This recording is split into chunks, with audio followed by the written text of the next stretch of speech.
Hey, it's Lou Brutus back amongst the dressing rooms, rocking the range. 2018, day 2.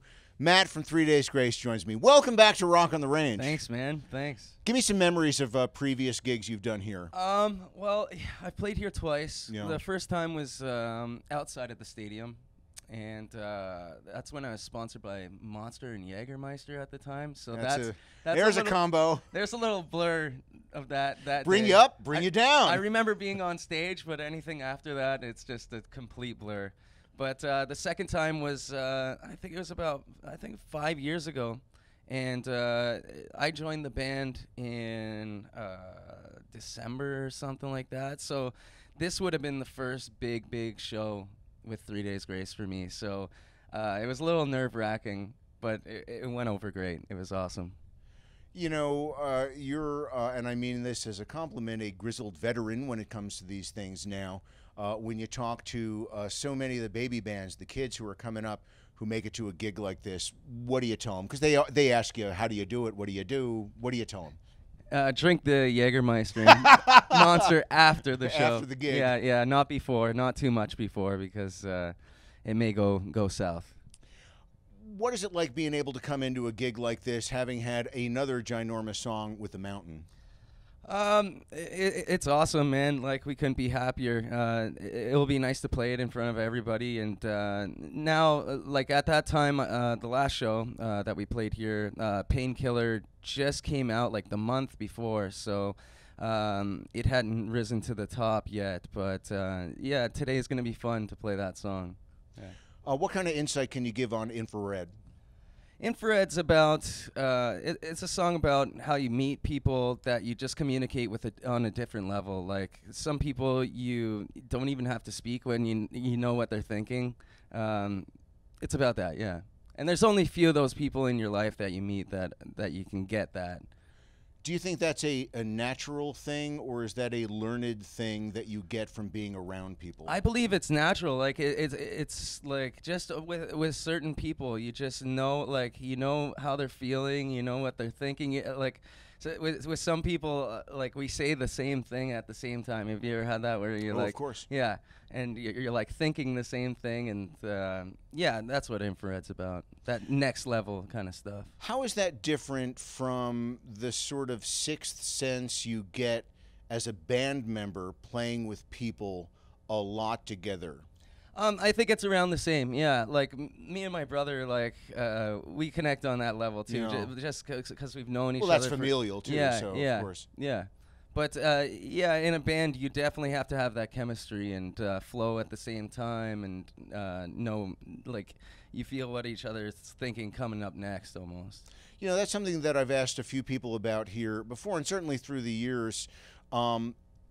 What is the difference between somebody who's really a good musician but maybe not a great band member and somebody who's a very solid musician but a great band member? Yeah, I'd rather have the great band member. Yeah. Like, you got to get along on the road, because if you don't get along and it's you're constant bickering and you know that you have that, like, animosity or, like, that thing that's just growing and growing and growing, it happens a lot because you're with each other all the time. So, you know, you got to be friends first before business, you know? What are the types of things that can get on somebody's nerves over the course of a long tour? Oh, just little things, man. Like, it's so funny, like, as the tour goes on, like, if you're having a bad day, the little things can just tick you off. Like, I don't know, just sometimes people just try to, like, push your buttons sometimes, and I remember in the old band, it was like we were in the van all the time, and like there'd be some times where one guy would blow up and then the other guy would blow up sometimes. A bad domino effect. Yeah, totally. I am reminded of the Beatles, who loved one another dearly, but by the end they had been cooped up in the same room for about 10 years at that point. And I think it was John Lennon said, "You didn't play the E chord right, and that's why my life's a fucking mess." yeah, the smallest thing becomes the biggest thing in the world, you know. If you would, was it the Phantogram cover that you guys did? Yeah. Tell me about doing that, and tell me about covering anything else. Have you guys kicked around doing something else in that vein?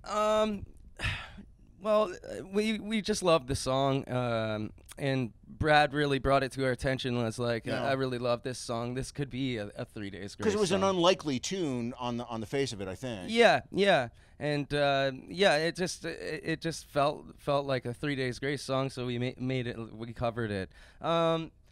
We always look out for, like, I always cover songs myself, just for fun and just learn them and try to like what did I learned the other day, the Mad World by I think it was for Tears for Fears. Oh, No, yeah, okay. yeah, I just learned that out of the blue, and that's a great song. And somebody actually covered that like years later in like 2003, and it actually became bigger than when I think it was Tears for Fears like made the song. But yeah, And Sowing the Seeds of Love is another tune by them. yeah, That's great. Yeah. Does that help you write your own stuff when you stop to pick apart a tune somebody else has done? Does it send you down other avenues that you might not have found? Yeah, totally. Like melodically, you got to pull from inspirations. Yeah, Yeah. yeah, and like that's my strong point is melodic writing, and so I if I hear something, whether it's in rock, pop, not so much country because I don't listen to a lot of country, but I just I kind of it inspires me to write my own melodies, kind of like it, but not totally like it. Yeah.